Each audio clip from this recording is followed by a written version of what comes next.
นั่นนะ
ยัง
ขอน้อมแด่พระผู้มีพระภาคเจ้าพระองค์นั้น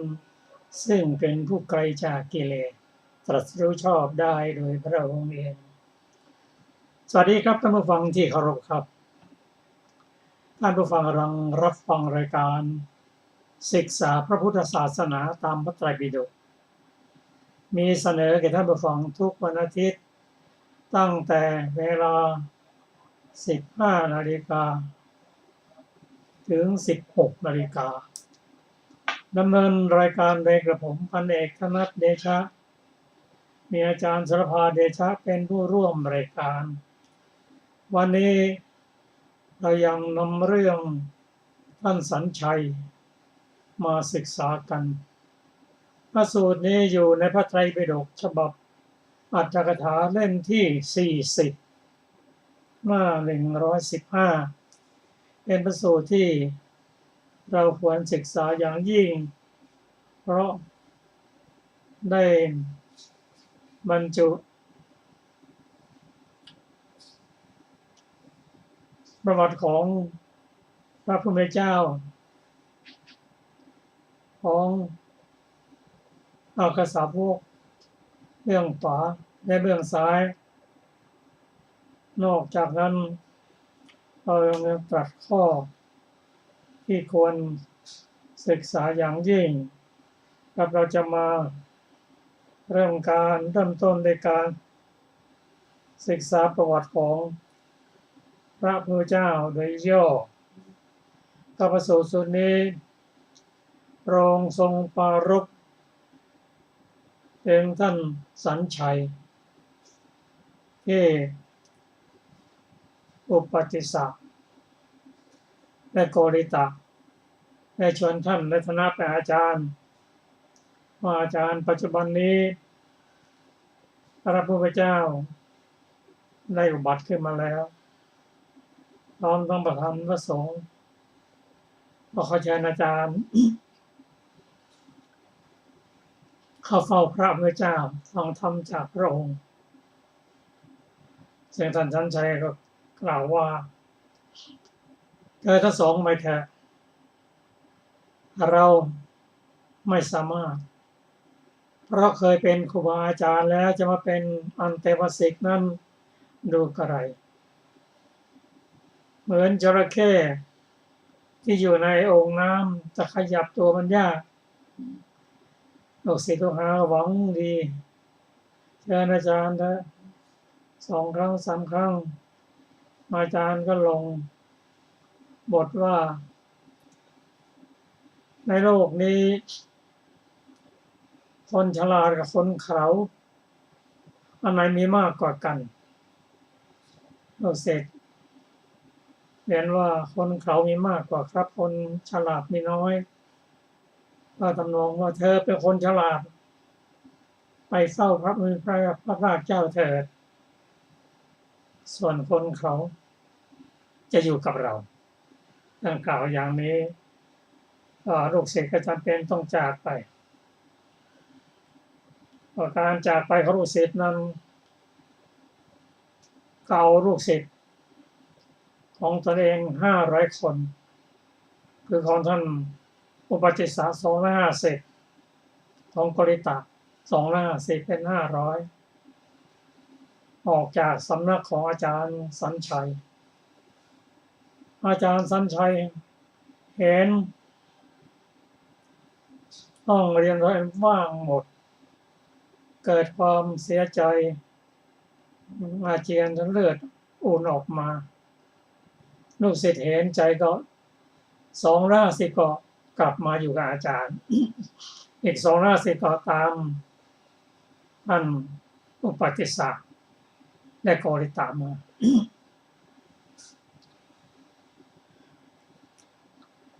ก็การที่ท่านได้ไปนั้น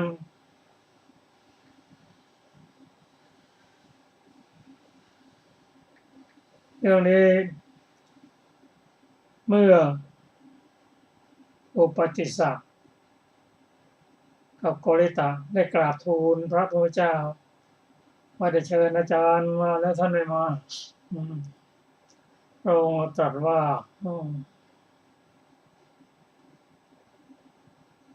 เป็นภาษาบาลีว่าอะสาเรสารมติโนสาเรจาสารทักษิโนเตสารังนาที่ขัดฉันติมิชาสังกัปปะโคจราสารัญจักสารโตยัตตวาอาสารัญจักอาสาเรโตเตสารังอะที่ขัดฉันติสัมมาสังกัปปะโคจราก็แปลเป็นภาษาไทยว่าชนเราใดมีปกติรู้ในสิ่งที่ไม่เป็นสาระว่าเป็นสาระได้เห็นสิ่งอันเป็นสาระว่าไม่เป็นสาระชนเหล่านั้นมีความดำริผิดเป็นโคจรย่อมไม่ประสบสิ่งอันเป็นสาระ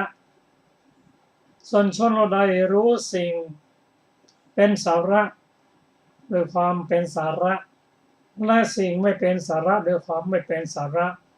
ชนเหล่านั้นมีความดำริชอบเป็นโคจรย่อมประสบสิ่งเป็นสาระก็ท่านสัญชัยนั้นเห็นการอยู่ไม่เข้าไปเฝ้าพระพุทธเจ้าทั้งที่ยังเป็นปุถุชนอยู่ไม่ยอมไปเห็นว่าที่อยู่เนี่ยดีแล้วก็เห็นว่าสิ่งไม่เป็นสาระว่าเป็นสาระส่วนอุปติสสะและโกริตะนั้นพอรู้ว่าพระพุทธเจ้าอุบัติก็แล้วท่านได้ฟังธรรมจากพระราชาที่แล้วได้เป็นพระโสดาบันแล้วก็ท่านโกริตะได้ฟังธรรมต่อจากท่านอุปติสสะก็ได้เป็นพระโสดาบันเห็นว่าธรรมที่สูงกว่านี้ยังมีอยู่ เป็นโอกาสดีจะได้ไปเฝ้าพระพุทธเจ้าก็เห็นว่าสิ่งที่จะไปนั้นเป็นสาระอาจจะอยู่กับอาจารย์ก็ไม่เป็นสาระถ้าเห็นอย่างนี้ก็จะได้สิ่งที่เป็นสาระ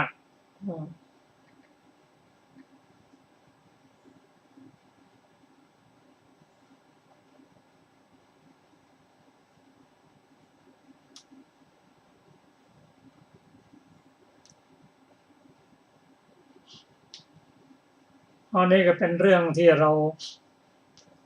ได้น้อมนำมาศึกษาว่า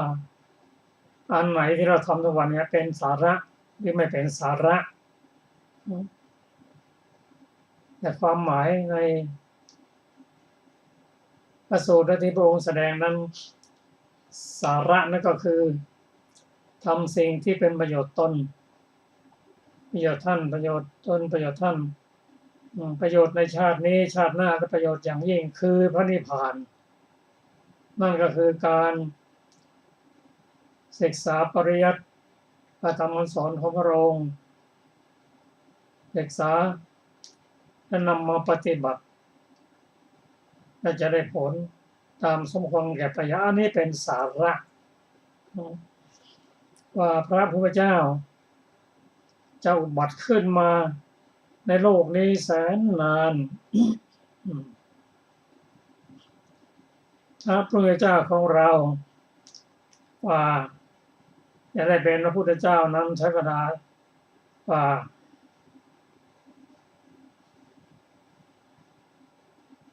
4 อสงไขยยิ่งด้วยแสนกับนอนแสนนานจะนานเท่าไรนั้นเราพิจารณาดูว่า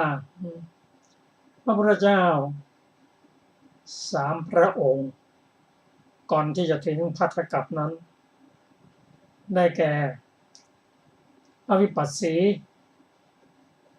พระพุทธเจ้าโสมนัสมัสสิคีและเมสสโภ3 พระองค์นี้พระชนมายุของพระพุทธเจ้าโสมนัสลงพระนามว่า กัปปุสันทะ80,000 ปีขออภัยฮะพระพุทธเจ้าทรงพระนามว่าวิปัสสี80,000 ปีพระพุทธเจ้าทรงพระนามว่าสิกขี70,000 ปีพระพุทธเจ้าทรงพระนามว่าเวสสภู60,000 ปีมาถึงพัทธกัปองค์แรกคือกัปปุสันทะ40,000 ปีโกนาคมณะ30,000 ปีพระพุทธเจ้าทรงพระนามว่ากัสสปะ20,000 ปีนานเท่าไหร่ก็จะมาถึงพระพุทธเจ้าของเรา นานมากเพราะอะไรเพราะว่าก็จะถึงพระพุทธเจ้านั้นในส่วนหนึ่งนั้นท่านเป็นพระดาบสนามว่าสุเมธดาบสท่านในสละทรัพย์สมบัติซึ่งบิดามารดามอบให้เป็นผู้จัดการทรัพย์สินมาเรียนท่านว่าท่านครับห้องน้นเป็นทรัพย์สมบัติของบิดาของมารดาและของพระญาติองค์ก่อนๆท่านเห็นแล้วโอ้เต็มห้องหมดเลยแล้วท่านไม่ได้เอาไปด้วยหรือเอาไปไม่ได้หรอกท่านก็จะใช้ทรัพย์ทั้งหมดนะแจกจ่ายให้คนยากคนจนจนหมดแล้วท่านก็ออกบวชเป็นฤาษีทำได้อย่างไรพระองค์ตั้งความปรารถนาไว้ให้เป็นพระพุทธเจ้ามานานแสนนานแม้แต่คิดว่าจะเป็นพุทธเจ้าก็นานแล้วด้วยวาจาก็แสนนานได้มาบวชเห็นว่าทรัพย์อื่นนั้นเป็นของไม่ยั่งยืนท่านออกบวชเป็นฤาษีทำฌานและอภิญญาเกิดขึ้นแล้วพอออกจากฌานท่านไปโดยอากาศเห็นคนถางทางเพื่อพระพุทธเจ้าทรงพระนามว่าทีบังกรจะได้เสด็จมาท่านเห็นอย่างนี้แล้วเห็นว่าเป็นบุญของท่านก็ลงมาถือเอาส่วนหนึ่งของภูมิประเทศตกแต่งหนทางเพื่อพระพุทธเจ้ายังไม่ทันเสร็จเลยพระองค์เสด็จมาท่านก็เอาหนังเสือปูนอนแล้วก็ทูลให้พระพุทธเจ้าอย่าเปื้อนเปลือกตมเลยผ่านทางเดินเดียบท่านผ่านไปต้องพระพุทธเจ้าและพระสงฆ์เมื่อพระเจ้าทีปังกรได้เห็นแล้วทรงพยากรณ์ว่าภิกษุทั้งหลายท่านผู้นี้ต่อไปจะเป็นพระพุทธเจ้าเป็นหน่อเนื้อพุทธางกูลในอีก4 อสงไขยกับแสนมหากัปจะได้เป็นพระพุทธเจ้าทรงพระนามว่าโคดมเห็นวันนานแสนนานจริงๆพระพุทธเจ้า23 พระองค์จะมาฟังดูก็ได้ครับชื่อพระพุทธเจ้าทรงพระนามว่าอย่างไรตั้งแต่องค์แรกถึงองค์ที่23คือพระโกณฑัญญะพระสุมังคระพระสุมาณะพระเรวตะพระโสภิตะพระอโนมัสสสีพระปทุมะพระนารถะพระปทุมุตระพระสุเมธะพระสุตาตะพระปิยทัสสีพระอัฏฐสีพระธรรมทัสสีพระสิทธัตถะพระติสสะพระปุตสะพระวิปัสสีพระสิกขีพระเวสสภูพระกัปปุสันทะพระโกนาคมณะและพระกัสสปะ แล้วมาถึงพระองค์คิดดูกันแล้วกันพระเจ้าอุบัติขึ้นมาแต่ละพระองค์นั้นนานอย่างวันหนึ่งพุทธันดรทีเดียวนานมากเพราะฉะนั้นผู้ที่ปรารถนาจะพบพระพุทธเจ้าปรารถนาไว้นานพอได้ฟังว่าบัดนี้พุทธเจ้าอุบัติขึ้นมาแล้วก็เช่นท่านอนาถวิกกเศรษฐีมีคนเดินทางผ่านมาเรียนท่านว่าท่านครับบัดนี้พุทธเจ้าอุบัติขึ้นแล้วไหนเธอว่ายังไงนะให้รางวัลในว่าอีกครั้งหนึ่งที่พระพุทธเจ้า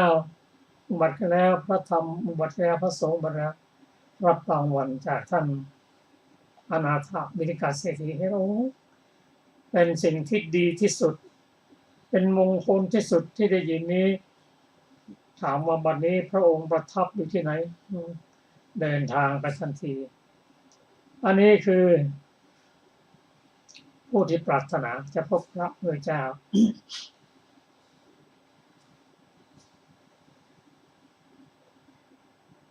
ก็พระพุทธเจ้าได้รับพยากรณ์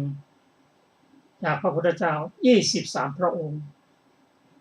ก็ทำให้ท่านเกิดกำลังใจในการที่ได้เป็นพระเจ้าก็รู้ว่าผู้จะได้เป็นพระพุทธเจ้านั้นต้องบำเพ็ญบารมี30ทัศมีบารมี10บารมี20 30บารมีอุปบารมีและปรมัตถบารมีบารมี10ได้แก่อะไรบ้างฐานะบารมีศีลบารมีเนกขัมมะบารมีปัญญาบารมีวิริยะขันติสัจจะอธิษฐานเมตตาอุเบกขาบารมีกว่าพระองค์จะได้เป็นพระพุทธเจ้านั้นเพราะพระองค์มีพระมหากรุณาธิคุณที่จะเปรี้ยงขนสัตว์หรือขนสัตว์ให้ออกจากทุกข์ซึ่งเรื่องนี้ถ้าพระองค์จะทรงเอาตัวรอดแล้วพระองค์ตรัสว่าได้ฟังธรรมจากพระพุทธเจ้าทรงพระนามทีปังก็สำเร็จเป็นพระอรหันต์แล้วแต่ชายจากการเทศพระองค์นั้นตั้งความปรารถนาอย่างไรก็ปฏิบัติอย่างนั้นปฏิบัติธรรมเป็นฤาษีเป็นนักบวชก็ตามแม้จะมีโอกาสได้สำเร็จเป็นพระยบุคคลก็ข่มไว้ก่อนจนมาถึงในสมัยพระเถรกับของพระองค์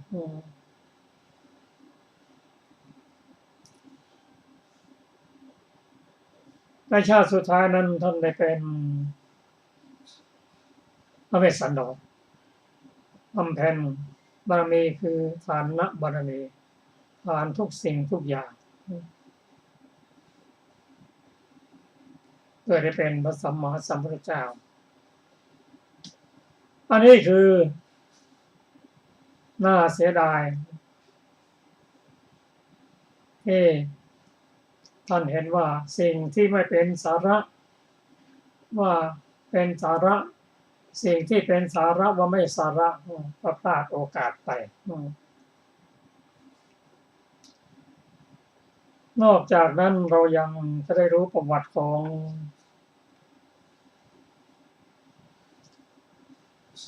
ท่านอุปติสสะและโกริตะ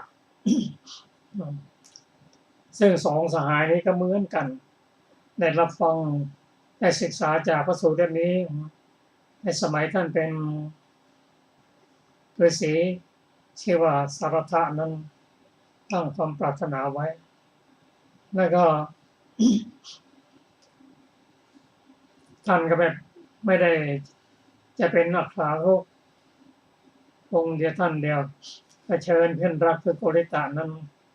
ซึ่งเป็นสหายรักกันมาไม่รู้กี่ภพกี่ชาติมีโอกาสแล้วก็ได้ศึกษา ได้เป็นการทำบุญตั้งความปรารถนาไว้สั่งสมปัญญามาชาตินี้จะเป็นชาติสุดท้ายของท่านทั้งสองคนไปศึกษาสำนักของท่านอาจารย์สัญชัยดังกล่าวแล้วนั้นก็มีโอกาสแยกย้ายกันไปว่าใครได้รับธรรมอมตะธรรมก่อนก็มาบอกกันอนุปัสสิสะนั้นมีโอกาสได้พบท่านอัสสชิด้วยปัญญาที่ท่านสั่งสมมาพอเห็นท่านอัสสชิเท่านั้นในโลกนี้ถ้ามีพระอรหันต์ท่านนี้ต้องเป็นหนึ่งในพระอรหันต์นั้นก็เมื่อเห็นว่าได้พบ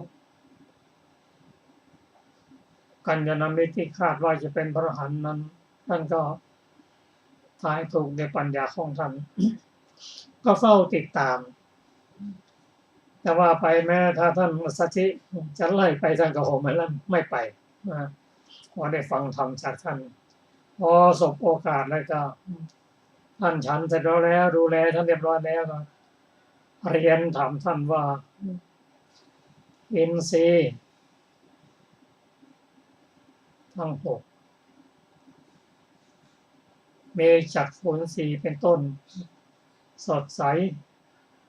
กายินทรีย์ผ่องใสท่านบวชสำนักของศาสดาใดใครเป็นศาสดาของท่าน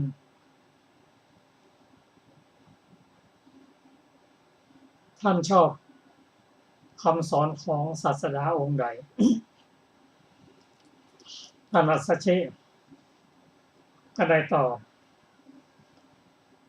ให้รู้ว่าท่านเพิ่งเป็นผู้บวชใหม่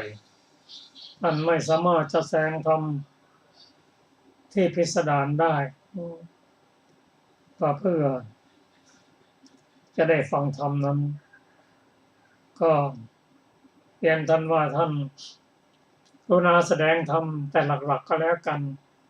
ส่วนรายละเอียดนั้นเป็นเรื่องของกระผมซึ่ง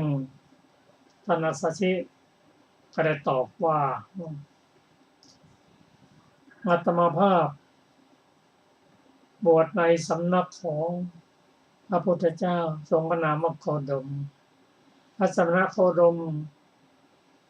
เป็นศาสดาของอาตมาชอบคำสอนของพระองค์เรียนถามว่าคำสอนที่พระองค์ได้ตรัสสอนนั้นได้แก่อะไรนั่นก็กล่าวว่า พระพุทธเจ้ามีปกติตรัสอย่างนี้ว่าธรรมใด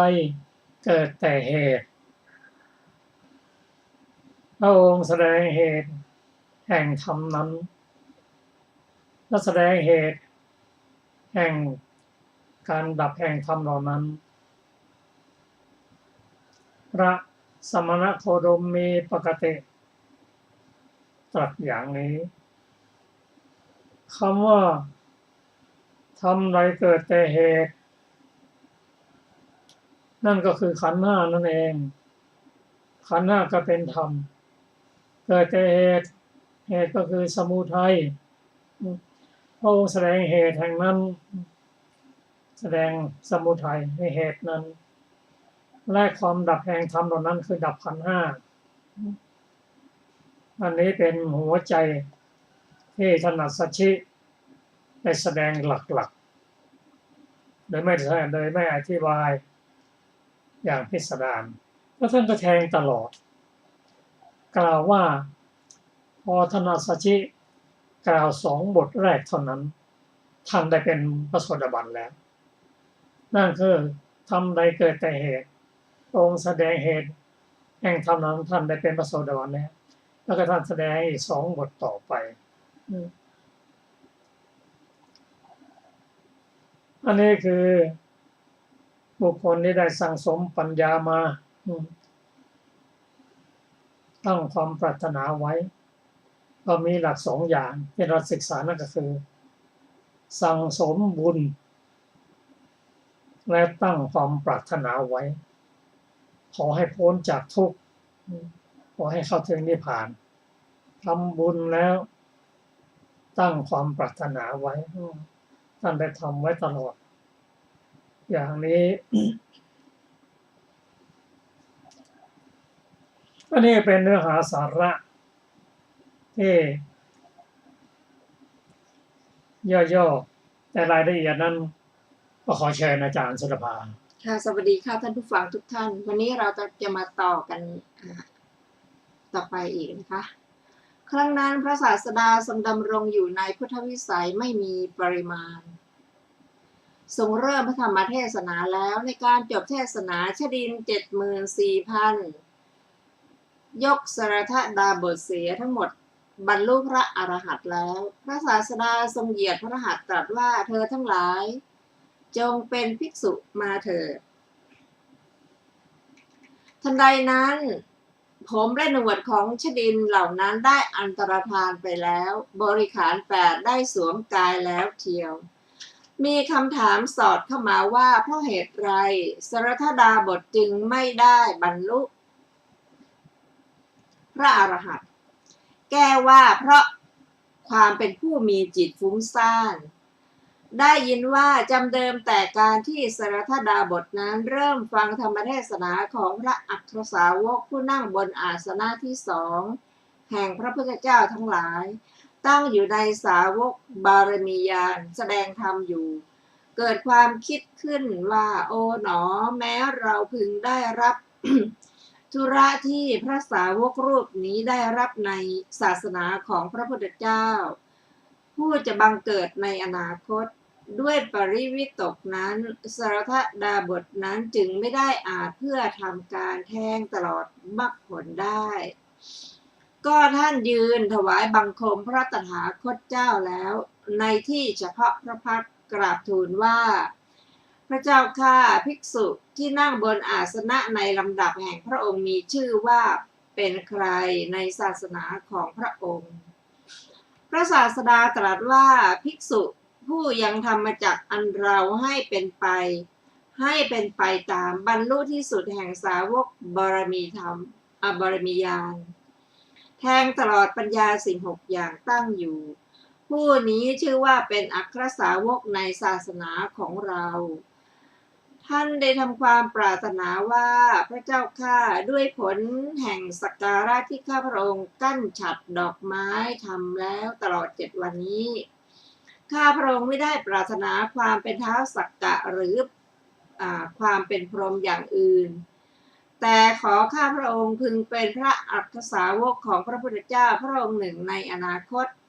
เหมือนพระนิสพะเถระองค์นี้พระศาสดาทรงส่งพระอนาคตังสยานไปพิจารณาว่าความปรารถนาของบุรุษผู้นี้จักสำเร็จหรือหนอแลได้ทรงเห็นว่าผ่าน1 อสงไขยยิ่งด้วยแสนกับไปแล้วจะสำเร็จครั้นทรงเห็นแล้วจึงตรัสกับสรทดาบทว่าความปรารถนาของท่านนี้จักไม่ปราประโยชน์ก็ในอนาคตล่วงไป1 อสงไขยยิ่งด้วยแสนกับพระพุทธเจ้าพระนามว่าโคดม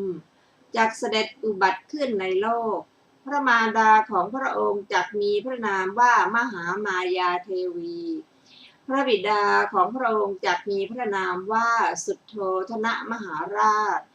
พระโอรสจักมีพระนามว่าราหุลพระผู้อุปถากจักมีนามว่าอานนท์พระสาวกที่2จักมีนามว่าโมคคัลลานะส่วนตัวท่านจักเป็นอัครสาวกของพระองค์นามว่าธรรมเสนาบดีสารีบุตรครั้นทรงพยากรณ์ดาบทอย่างนั้นแล้วตรัสธรรมกถามีภิกษุสงฆ์แวดล้อมเหาะไปแล้วฝ่ายสรทดาบทไปยังสำนักพวกพระเถระผู้อันเตวาสิกแล้วส่งข่าวไปแก่สิริวัฒกุดุมพีผู้สหายว่า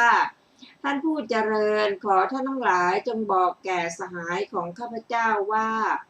สรธาดาบทผู้สหายของท่านได้ปรารถนาตำแหน่งพระอัครสาวกในศาสนาของพระพุทธเจ้าพระนามว่าโคดมซึ่งจะทรงอุบัติขึ้นในอนาคต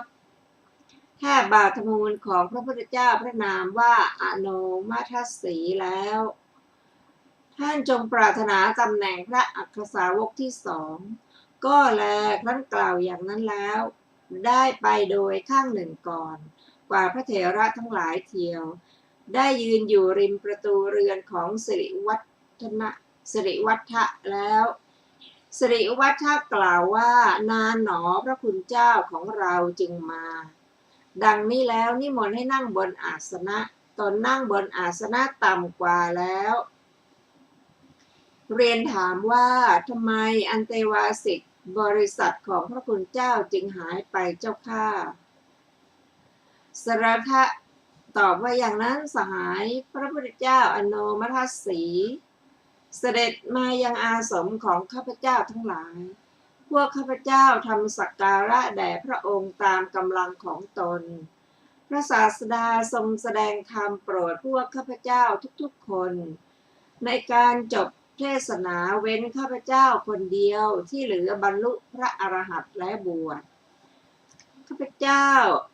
เห็นพระนิสสภาเถระอัครสาวกของพระศาสดาจึงปรารถนาตำแหน่งพระอัครสาวกในศาสนาของพระพุทธเจ้าพระนามว่าโคดม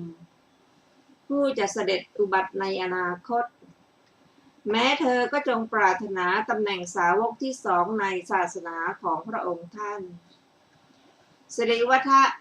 ข้าพเจ้าไม่มีความคุ้นเคยกับพระพุทธเจ้าทั้งหลายเลยขอรับสรทะกล่าวว่าเรื่องที่จะทูลกับพระพุทธเจ้าเป็นภาระของข้าพเจ้าของเธอจงจัดสักการะยิ่งใหญ่ไว้เถิดสิริวัฒะฟังคำของสรทดาบทนั้นแล้วให้ทำสถานที่ประมาณ8 กฤษะโดยมาตราหลวงที่ประตูเรือนของตนให้มีพื้นเสมอแล้วเกลี่ยทรายโปรยดอกไม้มีข้าวตอกเป็นที่5ให้ทำมณฑปมุงด้วยดอกอุบลสีเขียวตกแต่งพุทธอาฏจัดอาสนะแม้แก่ภิกษุเหลือจัดสักการะและเครื่องต้อนรับเป็นอันมากแล้วได้ให้สัญญาแก่สรทดาบทเพื่อประโยชน์นิมนต์พระพุทธเจ้าทั้งหลายพระดาบทได้พาภิกษุสงฆ์มีพระพุทธเจ้าเป็นประมุขไปที่อยู่ของสิริวัฒกุดุมพีนั้นแล้วฝ่ายสิริวัฒกุดุมพีทำการต้อนรับบาตรจากพระหัตถ์ของพระตถาคตเชิญเสด็จให้เข้าไปสู่มณฑปถวายน้ำทักษิโนทกแก่ภิกษุสงฆ์มีพระพุทธเจ้าเป็นประมุขซึ่งนั่งบนอาสนะที่แต่งไว้อังค่าด้วยโภชนะอันประณีตในเวลาเสร็จภัตกิจนิมนต์พระภิกษุสงฆ์มีพระพุทธเจ้าเป็นประมุขครองผ้าอันมีค่ามากแล้วกราบทูลว่าข้าแต่พระองค์ผู้เจริญความริเริ่มนี้ไม่ได้เป็นไปเพื่อประโยชน์แก่ตำแหน่งมีประมาณน้อยขอพระองค์ทรงทำความอนุเคราะห์โดยทำนองนี้แลตลอด7 วันพระศาสดาทรงรับแล้วเขายังมหาทานให้เป็นไปโดยทำนองนั้นนั่นแลตลอด7 วันถวายบังคมพระผู้มีพระภาคเจ้าแล้วยืน ประคองอัญชลีกราบทูลว่าพระเจ้าข้าสรทดาบทสหายของข้าพระองค์ปรารถนาว่าเราพึงเป็นพระอัครสาวกของพระศาสดาพระองค์ใดข้าพระองค์พึงเป็นพระสาวกที่สองของพระศาสดาพระองค์นั้นเหมือนกัน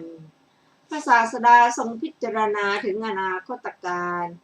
ทรงเห็นภาวะคือความสำเร็จแห่งความปรารถนาของเขาจึงทรงพยากรณ์ว่าแต่นี้ล่วงไป1 อสงไขยยิ่งด้วยแสนกับแม้ท่านก็จะเป็นพระสาวกที่สองของพระพุทธเจ้าพระนามว่าโคดมสิริวัฒน์ฟังพยากรณ์ของพระพุทธเจ้าทั้งหลายแล้วได้เป็นผู้ร่าเริงบันเทิงแล้ว แม้พระศาสดาทรงทำภัตตานุโมทนาแล้วพร้อมทั้งบริวารเสด็จไปยังวิหารแลภิกษุทั้งหลายนี้เป็นความปรารถนาที่บุตรของเราปรารถนาแล้วในครั้งนั้นอัครสาวกทั้งสองนั้นได้ตำแหน่งตามที่ตนปรารถนานั่นแลเราหาได้เลือกหน้าให้ไม่สองอัครสาวกทูลเรื่องปัจจุบันแด่พระศาสดาเมื่อพระศาสดาตรัสพระพุทธพจน์อย่างนั้นแลสองพระอัครสาวกถวายบังคมพระผู้มีพระภาคเจ้าทูลเล่าเรื่องอันเป็นปัจจุบันเกิดขึ้นเฉพาะหน้าทั้งหมดว่าข้าแต่พระองค์ผู้เจริญครั้งข้าพระองค์ยังเป็นผู้ครองเรือนอยู่ไปดูมหรสพบนยอดเขาดังนี้เป็นต้นจนถึงการแทงตลอดโสดาปัตติผลจากสำนักพระอัสสชิเถระแล้วกราบทูลว่าข้าแต่พระองค์ผู้เจริญข้าพระองค์ทั้งสองนั้นไปยังสำนักของท่านอาจารย์สนชัยประสงค์จะนำท่านมาสู่บาทมูลของพระองค์แจ้งว่าลัทธิของท่านไม่มีสาระแล้วกล่าวอานิสงส์ในการมาที่นี่ท่านสนชัยตอบว่าบัดนี้ชื่อว่าการอยู่เป็นอันเตวาสิกของเราย่อมเป็นเช่นกับการถึงความกระเพื่อมแห่งน้ำในตุ่มเราไม่สามารถจะอยู่เป็นอันเตวาสิกได้เมื่อข้าพระองค์บอกว่าท่านอาจารย์เวลานี้มหาชนมีมือถือวัตถุมีของหอมและระเบียบดอกไม้เป็นต้นจักไปบูชาเฉพาะพระศาสดาท่านจักเป็นอย่างไรตอบว่าก็ในโลกนี้คนฉลาดมากหรือคนเขลามากเมื่อข้าพระองค์ตอบว่าคนเขลามากก็กล่าวว่าถ้ากระนั้นนะพวกคนฉลาดจักไปสำนักพระสมณโคดมพวกคนเขลาจักมาสำนักของเราเธอทั้งสองไปเถอะไม่ปรารถนาจะมาพระเจ้าค่ะ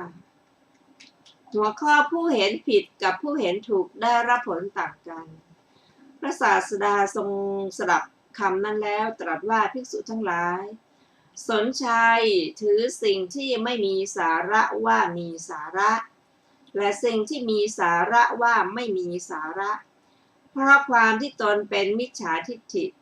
ส่วนเธอทั้งสองรู้สิ่งเป็นสาระโดยความเป็นสาระ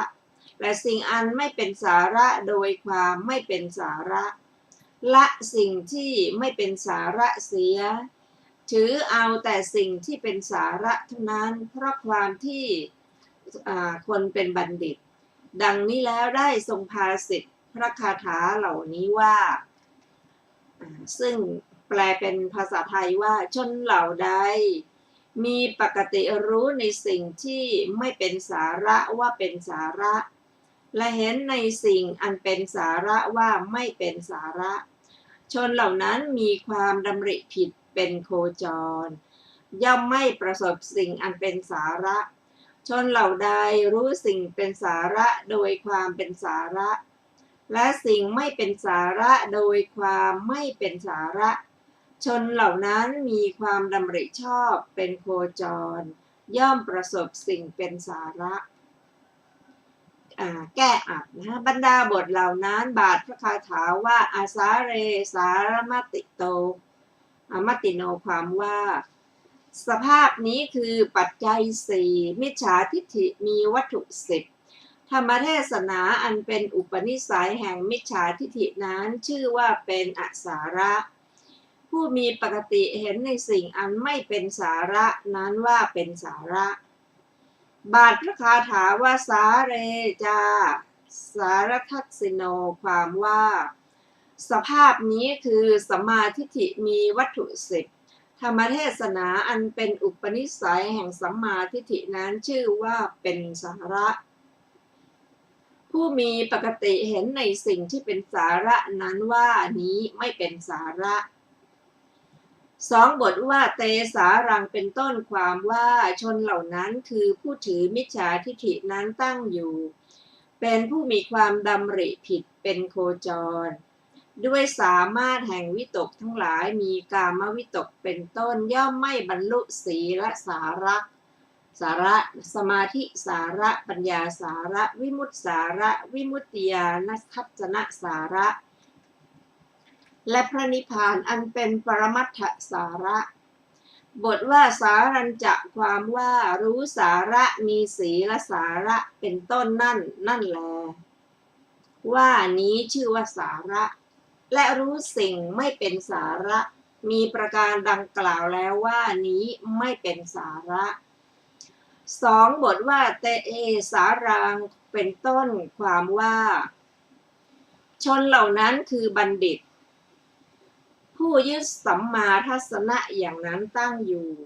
เป็นผู้มีความดำริชอบเป็นโคจรด้วยสามารถแห่งความดำริทั้งหลาย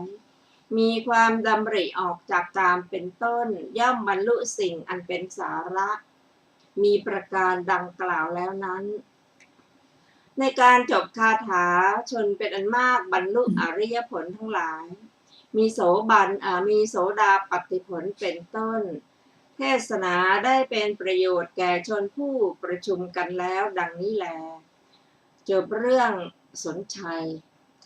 ท่านผู้ฟังที่เคารพครับจากพระสูตรนี้เราได้เรียนหลายประการด้วยกันนั่นก็คือประการแรกนั้นการอุบัติขึ้นของพระพุทธเจ้านั้นแสนยากเพราะฉะนั้นการที่บุคคลจะได้พบพระเจ้านั้นได้ฟังธรรมของพระองค์นั้นต้องเป็นผู้ที่ทำบุญในการรักษาศีลทานศีลภาวนาทุกสิ่งทุกอย่างเมื่อทำบุญแล้วตั้งความปรารถนาไว้ทุกภพทุกชาติตั้งความปรารถนาไว้อย่างแน่นอนนี่เป็นประการแรกที่เราได้เรียนรู้ประการที่สองนั้นรู้ว่าอันไหนสิ่งเป็นสาระและไม่เป็นสาระในพระสูตรนี้กล่าวว่าการได้เรียนปริยัติคำสอนของพระพุทธเจ้าและนำมาปฏิบัติเพื่อให้พ้นจากทุกข์นั้นเป็นสาระของทุกคนประการต่อมานั้นเราได้รู้ถึงว่ากรรมเป็นของคนผู้นั้นได้เรียกได้ฟังพระพุทธพจน์ว่าบุคคลมีกรรมเป็นของตนเป็นทายาทของกรรมมีกรรมเป็นกำเนิดมีกรรมเป็นเผ่าพันธุ์มีกรรมเป็นที่พึ่งอาศัยบุคคลทำกรรมอย่างไรก็ได้รับกรรมอย่างนั้นหรือกรรมย่อมจำแนกสัตว์ให้แตกต่างกันไปเรื่องกรรมนั้นของใครของผู้นั้นแม้พระพุทธเจ้าพระองค์ไม่สามารถที่จะเปลี่ยนกรรมของผู้อื่นได้เขาทำกรรมอย่างไรตั้งความปรารถนาอย่างไรก็เป็นอย่างนั้นซึ่งเรื่องนี้ภิกษุเข้าใจผิดว่าพระพุทธเจ้าทรงแต่งตั้งท่านพระสารีบุตรและท่านมหาโมคคัลลานะนะเป็นอัปสาวกเบื้องขวาเบื้องซ้ายนั้นเห็นแก่หน้าลำเอียงซึ่งบุคคลก่อนเป็นพระอรหันต์ก่อนนั้นมีมากมายพระองค์ไม่ได้แต่งตั้งเลยมีท่านอัญญาโกณทัญญะเป็นต้นท่านยัสสะมีหลายองค์ทำไมไม่แต่งตั้งเห็นแก่หน้าซึ่งพระองค์ก็แสดงว่าอันนั่นล่ะที่พระองค์ได้แต่งตั้งนั้นเป็นไปตามความปรารถนาที่เขาได้สั่งได้ตั้งไว้และก็ได้ทำบุญมาตลอดก็ได้เล่าถึงกรรมของท่านพระสารีบุตรและท่านมหาโมคคัลลานะจนภิกษุเข้าใจเสร็จนั้นเปลี่ยนความคิดก็เป็นพระมหากรุณาธิคุณเพราะถ้าพระองค์ไม่มาโปรดภิกษุผู้เข้าใจผิดนั้นภิกษุนั้นก็จะเป็นบาปกรรมเพราะพระองค์ไม่ได้มีความลำเอียงอันนี้เป็นเรื่องหนึ่ง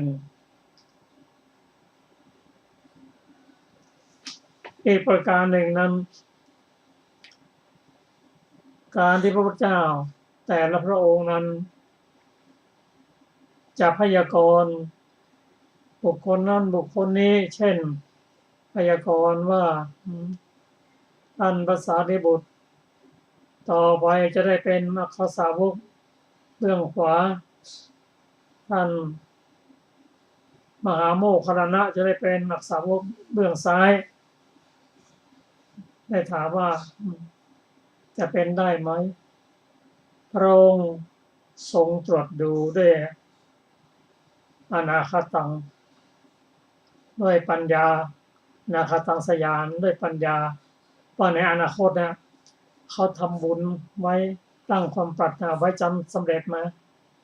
ก็เห็นว่าเป็นไปได้พระองค์ก็พยากรณ์ตามนั้นนั่นหมายความว่าพระพุทธเจ้านั้นไม่ได้จะทำให้คนนั้นเป็นจะให้พระสารีบุตรนั้นเป็นอักษาวกหรือพระองค์ไม่ใช่แต่เป็นด้วยกรรมเป็นกุศลกรรมของท่านพระสารีบุตรและของมหาโมคคัลลานะแล้วก็ท่านตั้งความปรารถนาไว้ตั้งความปรารถนาไว้และทำบุญต่อเนื่องกันไปก็สมความปรารถนาเช่นปรารถนาขอให้ได้สำเร็จเป็นพระอรหันต์ก่อนผู้อื่นท่านนัญญาโกฏัญญะท่านทำบุญและตั้งความปรารถนาไว้ท่านก็แต่งตั้งไม่ใช่ว่าพระองค์จะทรงกระทำก็หาไม่ได้สมแล้วที่ว่ากรรมของใครของมันท่านผู้ฟังที่เคารพครับในการศึกษาพระพุทธศาสนาตามพระไตรปิฎกนั้นก็ให้ประโยชน์มีสาระอย่างมากมายซึ่งเมื่อใดก็ตามเราได้ฟังธรรมของพระองค์จะเป็นด้วยผู้อื่นนำมาสาธยายหรือศึกษาด้วยตนเองก็ดีเป็นการเข้าใกล้พระผู้มีพระเจ้าการที่เราได้มีโอกาสเข้าใกล้พระเจ้านั้นเป็นเพราะเราได้มีศรัทธาตั้งความปรารถนาไว้ในอดีตแต่ก็ต้องตั้งความปรารถนาและสั่งสมปัญญาต่อเนื่องกันไปจนกว่าเราจะพ้นทุกข์เพราะการนำพระไตรปิฎกมาศึกษาอย่างนี้เราก็จะให้โอกาสที่จะศึกษาต่อเนื่องกันไปเพราะว่าเมื่อใดก็ตามถ้าพุทธศาสนิกชนเป็นผู้มีศรัทธาในพระพุทธเจ้าในพระธรรมในพระสงฆ์ศรัทธาในการตรัสรู้อริยสัจสี่ของพระองค์ศรัทธาในสิกขาสามมีศีลสิกขาจิตตสิกขาและปัญญาสิกขา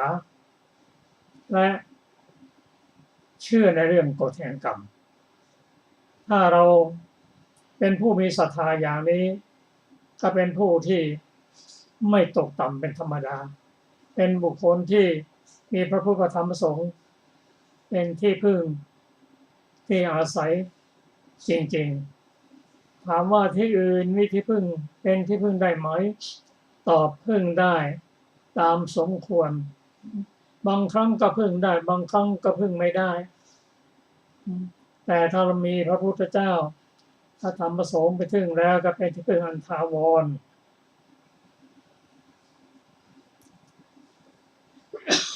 ท่านผู้ฟังที่เคารพค่ะเราจะได้มาศึกษาอีกนิดหนึ่งนะคะเป็นเรื่องพระนันทเถระนะคะข้อความเบื้องต้นพระศาสดาเมื่อประทับอยู่ในพระเชตวันทรงปรารภท่านนันทะตรัสพระธรรมเทศนานี้ว่ายะถาอาคารังทุจฉันนังเป็นต้นหัวข้อพระศาสดาเสด็จกรุงกบิลพัสดุพราหมณ์พิสดารว่าพระศาสดาทรงมีพระธรรมจักรบวรให้เป็นไปแล้วเสด็จไปสู่กรุงราชคฤห์ประทับอยู่ในพระเวฬุวันบรรดาทูต10 คนมีบริวารคนละ1,000 อันพระเจ้าสุโธทนะมหาราชทรงส่งไปด้วยรับสั่งว่าท่านทั้งหลายจงนำบุตรมาแสดงแก่เราเถิดพระกาลุทายีเถระไปทีหลังกว่าทูตทั้งหมดบรรลุพระอรหันต์แล้วทราบการที่เป็นเสด็จมาทราบการเป็นที่เสด็จมาแล้วพรรณนาหนทางด้วยคาถาประมาณ60คาถานำเสด็จพระศาสดาผู้มีพระขีณาสพ20,000แวดล้อมแล้วไปสู่กบิลพัสบุรีทรงทำฝนโบกขอรพัดให้เป็นเหตุเกิดแห่งเรื่องแล้วตรัสมหาเวสสันดรชาดกในสมาคมพระญาติวันรุ่งขึ้นเสด็จเข้าไปบิณฑบาตโปรดพระบิดาให้ดำรงอยู่ในโสดาปัตติผลด้วยพระคาถาว่าอุตติเถนัปปมัชชัยะเป็นต้นโปรดพระนางมหาประชาบดีโคตมีให้ดำรงอยู่ในโสดาปัตติผลและโปรดพระราชาหรือพระบิดาให้ดำรงอยู่ในสกทาคามิผลด้วยพระคาถาว่าธรรมัญเจเรสุจริตังเป็นต้นก็ในการเสด็จภัตตกิจทรงอาศัยการพรรณนาพระคุณของราหุลมารดาตรัส จันทกินนรีชาดกในวันที่3แต่วันนั้นครั้นเมื่อวิวาหมงคลเป็นที่เสด็จเป็นที่เชิญเสด็จเข้าเรือนเพื่ออภิเษกของนันทกุมารเป็นไปอยู่เสด็จเข้าไปบิณฑบาตประทานบาตรในหัตถ์ของนันทกุมารตรัสมงคลหรืออวยพรเสด็จลุกจากอาสนะแล้วหลีกไปทรงหาได้ทรงรับบาตรจากหัตถ์ของนันทกุมารไม่ท่านผู้ฟังที่เคารพค่ะวันนี้ก็รายการศึกษาพระพุทธศาสนาตามพระไตรปิฎกก็ได้หมดเวลาลงแล้วนะเราจะได้มาศึกษาต่อเรื่องพระนันทะต่อไปในวันอาทิตย์หน้าเวลา 15 นาฬิกาเป็นต้นไปสำหรับวันนี้ก็ขอความสุขสวัสดีจะมีแด่ท่านผู้ฟังทุกท่านค่ะวันนี้ก็ลาไปก่อนนะคะสวัสดีค่ะ